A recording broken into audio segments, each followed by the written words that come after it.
Thank you, Madam Mayor. I actually genuinely didn't expect quite as strong of a defence of this awful policy from the Labour group, so that's really interesting to see from Councillor Allen.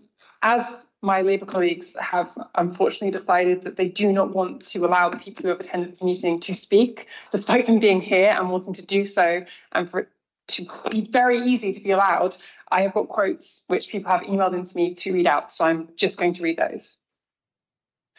As an accessibility consultant, I am concerned at the continuous disenfranchising of necessary support to those who are already facing accessibility and life support obstacles. As a disabled person, I am terrified that the support I get that only just scratches the surface of my needs and requires extreme efforts not to wade into debt is at threat.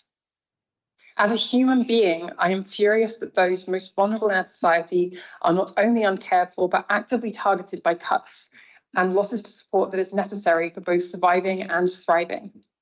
It is called personal independence payment. To cut this off is to acknowledge you take away our independence and therefore our freedom. When there are 165 billionaires in the UK, why are we making cuts that are projected to force 400,000 homes into poverty, cuts on life-saving and improving resources to the most vulnerable, sick, disabled, elderly and children? Why are we doing this when the price of one super yacht could pay for 10,440 people's PIP payments for a whole year? I didn't choose this life. Long COVID ruined my life, left me disabled, broke, and fighting for basic support. It took me 3 years, 3 brutal, anxious years to get the right amount of PIP.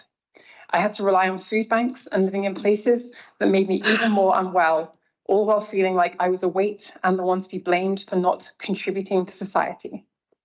I didn't choose not to work, I was forced to. After all the fight and getting the right amount of PIP meant I could get proper support, it gave me a glimmer of hope. Now Labour is threatening to tear even that away. Why are the sick and struggling always the first target? I'm tired of this financial anxiety and all the suicidal thoughts that come with it. I'm tired of being punished for surviving. Tax the rich, fund our safety net, stop demonizing people like me. We're not asking for luxury, we're asking to live. I'm disabled. I was made redundant this year. I applied to jobs whilst finishing my previous post and was successful with the post, or so I thought. What has followed the past few months of trying to get reasonable adjustments in place so I can start the role has come to a head recently, where I was told I'm not technically an employee as my pre-employment check of needing reasonable adjustments has not been completed. There is no start date in sight despite accepting the role 2 months ago. I will lose PIP under this new 4-point system. If I didn't currently have PIP, I would have lost my home and had bailiffs after me for council tax already. I don't even have the correct rate of PIP currently, as I'm in month 6 of awaiting renewal. I am writing on behalf of my brother, who is unable to write to you himself, as he is currently hospitalised. He lives with 3 mental health disorders, and he's gone missing 3 times in the last 2 years and struggles with suicidal ideation. He is currently unable to find anywhere to live at the moment due to the high rents in Brighton and the benefits he gets. Cutting them even more will lead to homelessness and, at worst, suicide. He is not alone in living with mental illnesses, but not everyone has someone who can advocate for them. The PIP payments are literally a lifeline for a lot of people living with mental illnesses. They are some of the most vulnerable people in society, and their effects will be devastating.